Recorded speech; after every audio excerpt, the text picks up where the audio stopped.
টেপরামথাকে কড়া হুঁশিয়ারি মুখ্যমন্ত্রী মানিক সাহার। এডিসি ও রোমান লিপি ইস্যুতে শরিক দলকে তীব্র আক্রমণ, সে বিষয়ে আরও একবার স্পষ্ট করলেন মুখ্যমন্ত্রী মানিক সাহা। এডিসি ও ভিলেজ কমিটির ভোট এবং ককবরক ভাষার স্ক্রিপ্ট ইস্যুর নাম না করে টেপরামথা সুপ্রিমোকে তুলোধনা মানিক সাহার। রাজ্যের জনজাতি মানুষকে ভুল বুঝিয়ে বিভ্রান্ত করার চেষ্টা হচ্ছে। ত্রিপুরায় রাজতন্ত্র শেষ, এখন চলছে গণতন্ত্র। এডিসি ভিলেজ কমিটি নির্বাচন ইস্যুতে মথা নেতৃত্বের সমালোচনা, সুপ্রিম কোর্টে মামলা দায়ের করে জয়ী হওয়ার যে দাবি করা হচ্ছে তাকেও তিনি ভিত্তিহীন বলে উড়িয়ে দেন মুখ্যমন্ত্রী মানিক সাহা। ককবরক ভাষার লিপি বিতর্ক নিয়ে অবস্থানের কথা পুনর্ব্যক্ত করেন মানিক সাহার সুরে সুর মিলিয়ে মাথাকে বিঁধলেন বিপিন দেববর্মাও। বিজেপি প্রদেশ সাধারণ সম্পাদক বিপিন দেববর্মা বর্তমানে রাজ্যে খানসা বা ঐক্যের কথা অনেকেই বলেছেন। এই সমস্ত বিষয় নিয়ে আরো বিস্তারিত জানবো। টেলিফোন লাইনে রয়েছে প্রতিনিধি দেবাশিস বসু। দেবাশিস, টেপরামথাকে কড়া হুঁশিয়ারি মুখ্যমন্ত্রী মানিক সাহার, কি জানা যাচ্ছে?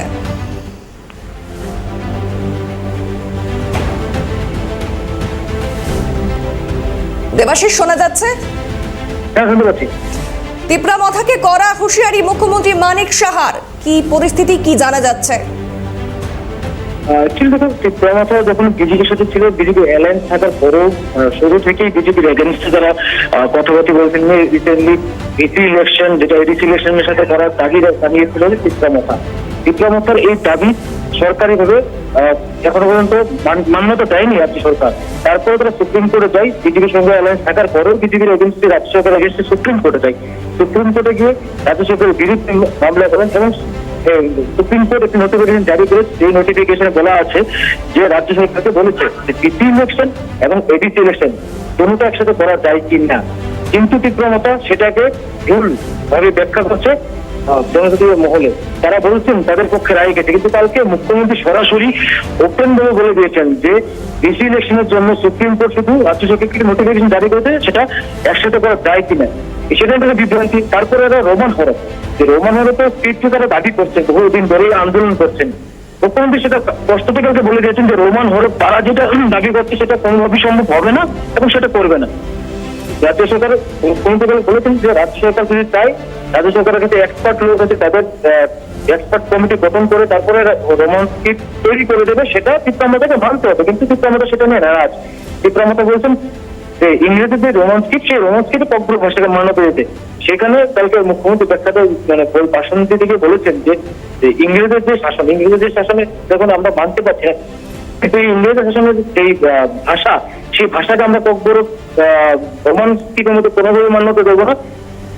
তাদেরকে টেপরামথাকে সময় দেওয়া হয়েছে যে তারা তাদের মতো করে রোমান স্ক্রিপ্ট তৈরি করে রাজ্য সরকারের কাছে জমা দিতে, তারপর রাজ্য সরকার বিবেচনা করবে। যদি তা না হয়, রাজ্য সরকারের কাছে এক্সপার্ট লোক আছে, তারা তৈরি করে তাদেরকে দেবে এবং তাদেরকে মানতে হবে সে বিষয়। বেশ, ধন্যবাদ দেবাশিস।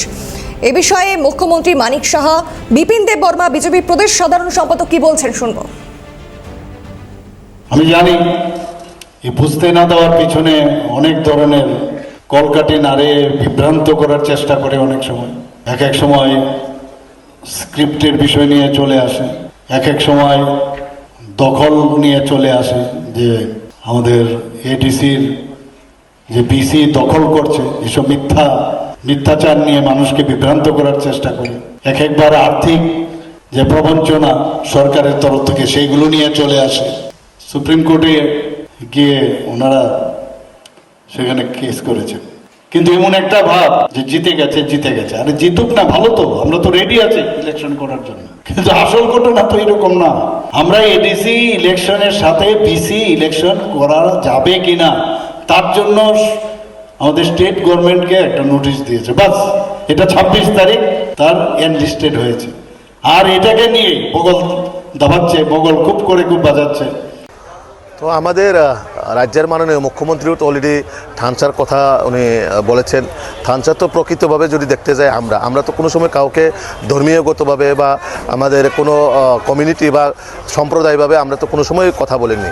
থানচা তো আমরা প্রকৃতি থানচা। ভারতীয় জনতা পার্টির মধ্যে জাতি আছে, জনজাতি আছে, মুসলিম আছে, মাইনরিটি আছে, হিন্দু আছে, খ্রিস্টান আছে, জৈন আছে, সকল অংশের মানুষ, সেখানে মণিপুরি হোক বা ত্রিপুরী হোক, দেববর্মা হোক, সকল অংশের মানুষই তো ভারতীয় জনতা পার্টির মধ্যে আছে।